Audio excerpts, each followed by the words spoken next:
Supreme കോടതി വിധിയുടെ പശ്ചാത്തലത്തിൽ ബെവ്കോ ഔട്ട്ലെറ്റുകൾ മാറ്റിസ്ഥാപിക്കാനുള്ള നടപടികൾ ജനങ്ങളുടെ പ്രതിഷേധത്തെ തുടർന്ന് പ്രതിസന്ധിയിലാണ്. ഔട്ട്ലെറ്റുകൾ മാറ്റിസ്ഥാപിക്കുമ്പോൾ തദ്ദേശ സ്ഥാപനങ്ങൾ NOC നൽകാത്തതും നടപടികൾക്ക് തടസ്സമായി നിൽക്കുന്നു. സഹകരിക്കണമെന്ന് സർക്കാർ മുന്നറിയിപ്പ് നൽകിയെങ്കിലും പഞ്ചായത്തുകൾ ഉൾപ്പെടെ എതിർപ്പ് തുടരുകയാണ്. ഈ സാഹചര്യത്തിലാണ് എക്സൈസിന്റെ പുതിയ നീക്കം. നിലവിൽ പഞ്ചായത്ത് എക്സൈസ് റേഞ്ച് അടിസ്ഥാനത്തിലാണ് ബെവ്കോയ്ക്ക് ലൈസൻസ് ഉള്ളത്. ലൈസൻസുകൾ ഇനി മുതൽ താലൂക്ക് അടിസ്ഥാനത്തിൽ വിപുലപ്പെടുത്താനാണ് ആലോചന. ഇതോടെ ഒരു പഞ്ചായത്ത് ലൈസൻസ് നിഷേധിച്ചാൽ മറ്റൊരു പഞ്ചായത്തിലേക്ക് ഇതേ ഔട്ട്ലെറ്റ് മാറ്റിസ്ഥാപിക്കാൻ കഴിയുമെന്നാണ് എക്സൈസിന്റെ വിലയിരുത്തൽ.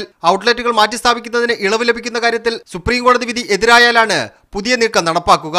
അതേസമയം ലൈസൻസ് നിഷേധിക്കാൻ തദ്ദേശ സ്ഥാപനങ്ങൾക്ക് അധികാരമില്ലെന്ന് എക്സൈസ് വകുപ്പിന്റെ ചുമതല വഹിക്കുന്ന മന്ത്രി ജി സുധാകരൻ മീഡിയ വണ്ണിനോട് പറഞ്ഞു. ഒരു പഞ്ചായത്ത് അനുവദിച്ചില്ലെങ്കിൽ അടുത്ത പഞ്ചായത്തിലോട്ട് വെക്കാം. അനുവാദം മതി. അത് ആ പഞ്ചായത്ത് അനുവദിച്ചില്ലെങ്കിൽ അടുത്ത പഞ്ചായത്ത് വെക്കാം. എല്ലാവരും കൂടെ ആലോചിച്ച് ഓരോ സ്ഥലത്തും ഓരോ പഞ്ചായത്തിലും ജനവാസ കേന്ദ്രങ്ങളല്ലാത്ത സ്ഥലം കണ്ടുവച്ച് അങ്ങ് നടത്തിവെച്ചാൽ അതിന് പഞ്ചായത്ത് പ്രസിഡന്റ് മുനിസിപ്പൽ അധ്യക്ഷനുമാണ് സഹകരിക്കേണ്ടത്. സഹകരിക്കത്തില്ല എന്ന് പറഞ്ഞാൽ എങ്ങനെയാ? ഗവൺമെന്റല്ലേ അവർക്ക് അധികാരം കൊടുത്ത് ലൈസൻസ് കൊടുക്കാൻ.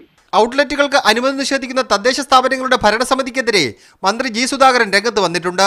ഇടതുമുന്നണി ഭരിക്കുന്ന സ്ഥലങ്ങളിൽ തീരുമാനമെടുക്കും മുമ്പ് സർക്കാരുമായും പാർട്ടിയുമായും ആലോചിക്കണമെന്നാവശ്യപ്പെട്ട് മന്ത്രി ജി സുധാകരൻ CPM സംസ്ഥാന സെക്രട്ടറി കോടിയേരി ബാലകൃഷ്ണന് കത്ത് നൽകും. മീഡിയ 1 തിരുവനന്തപുരം.